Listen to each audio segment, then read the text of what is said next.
Hello friends, welcome to my channel, welcome to a new blog. আমি এখন যাচ্ছি আরতির সঙ্গে কিছু ঘুরবো একটা জায়গায় আর কিছু গাছ কিনবো। কোথায় যাচ্ছি সেটা তোমরা দেখতে থাকো ভিডিওতে। এই দেখো, উঠে পড়েছি গাড়িতে। আরতি গাড়িটা নিয়ে আজ আমাদের বাড়ির এখানেই চলে এসেছে, কারণ আমাদের এই রাস্তাটা দিয়েই আমরা যাব। এখান থেকে করুণাময়ী হয়ে, মানে আমাদের টালিগঞ্জের করুণাময়ী, সল্ট লেকের নয়, হয়ে আমরা বেরোবো ঠাকুরপুকুর হয়ে। আর এখান থেকে আমরা যাব প্রথমে বাবা বড়কাছারির মন্দিরে। বড়কাছারি মন্দিরে পুজো দিয়ে তারপর আমরা বেরিয়ে যাব কিছু গাছ কিনবো মুচির সাথে। সেখানে আগেও মুচির সাথে গাছ কিনতে গেছি। এই দেখো, আমরা বেহালা হয়ে ছুটে চলেছি বড়কাছারি মন্দিরের দিকে। রাস্তাতে শীতকালে যেতে কিন্তু বেশ ভালোই লাগে। আর যখনই আমি এর আগে বড়কাছারি যেতাম, আমার মনে হতো যেন আমি বাড়িতে চলে এসেছি। বেশ গ্রাম্য গ্রাম্য রাস্তা, তো খুব ভালো লাগে। এখন কিন্তু অনেক গাছ কম হয়ে গেছে, বাড়িঘর বেশি। দেখো, বলতে বলতে চলে এসেছি বড়কাছারি মন্দিরে। এটি হচ্ছে একটি প্রবেশদ্বার।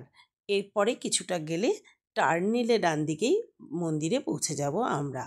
এই বড়কাছারি মন্দিরটি দক্ষিণ ২৪ পরগনার ঝিকুরবেড়িয়া গ্রামে অবস্থিত। এই মন্দিরের সঙ্গে আমার কিন্তু বেশ হৃদ্যতা আছে।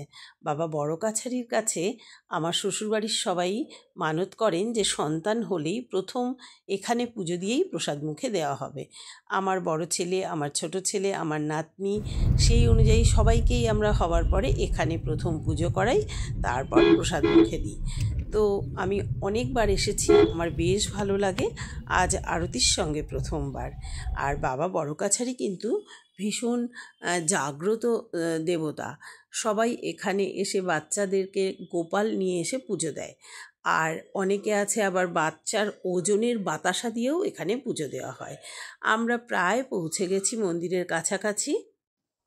আমাদের যে ড্রাইভার আছে তারই পরিচিত বন্ধুর এক দোকান আছে, সেই দোকান থেকে আমরা চলে এসেছি প্রসাদ কিনতে।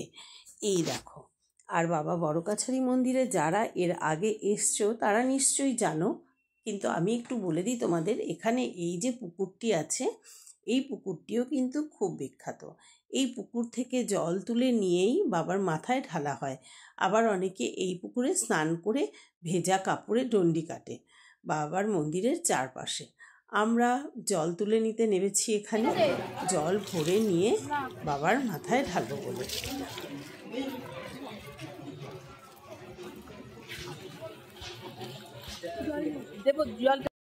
তো আমরা প্রসাদ কিনে জল নিয়ে মন্দিরের কাছে চলে গেলাম।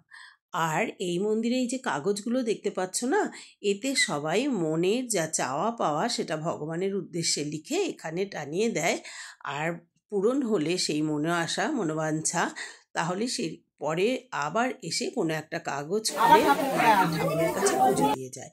এই দেখো, অনেকেই আবার গোপাল নিয়েও এসছে। ওই জায়গায় ধূপ ধুনো এসব ধরিয়ে পুজো দিতে হয়।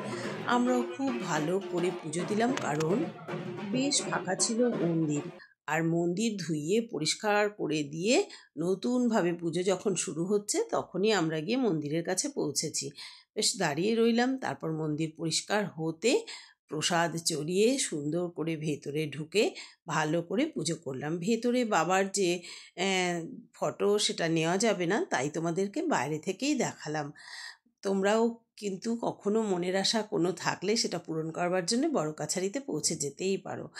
আমরা গেলাম ৩ জনে মিলে। আমাদের বিকেলটা বেশ ভালো কাটলো, খুব সুন্দর করে পুজো দেওয়া হলো। পুজো দিয়ে প্রসাদ নিয়ে আমরা আবার ওখান থেকে বেরিয়ে পড়লাম, যাব মুচিসাতে গাছ কিনতে। এই দেখো, মুচিসার রাস্তায় যেতে যেতে দুপুর পেরিয়ে বিকেল হয়ে গেছে। আরও ভালো লাগছিল। দারুণ মনোরম পরিবেশ। গ্রাম্য পরিবেশে গেলেই দেখবে মনটায় যেন একটা আলাদাই শান্তি। আমরা পৌঁছে গেছি এখানে নার্সারিতে। দেখো, অপরূপ দৃশ্য, চোখ জুড়িয়ে যাবার মতো দৃশ্য, গাছ আর গাছ, প্রচুর ফুল গাছ এখানে। আমরা ৩-৪টে নার্সারি ঘুরলাম। আমরা শুধু শীতকালের যে সমস্ত ফুল সেগুলোই নিতে এসেছি আজ, সব কিছু নয়। আরতিও প্রচুর গাছ কিনলো, আমিও অনেকগুলো গাছ কিনলাম। গ্যাদার চারা, চন্দ্রমল্লিকা, শিউলি ফুল গাছ, বেগুন গাছ, তোমাদের তো সব দেখালাম। বেশ ভালো লাগছিল। আনারও অসুবিধা, আর এত গাছ নিলে আমাদের করবে কে? করতে তো হবে ওকে সব কিছু। সেই জন্য অত নেওয়াও যাবে না, জায়গারও অসুবিধা।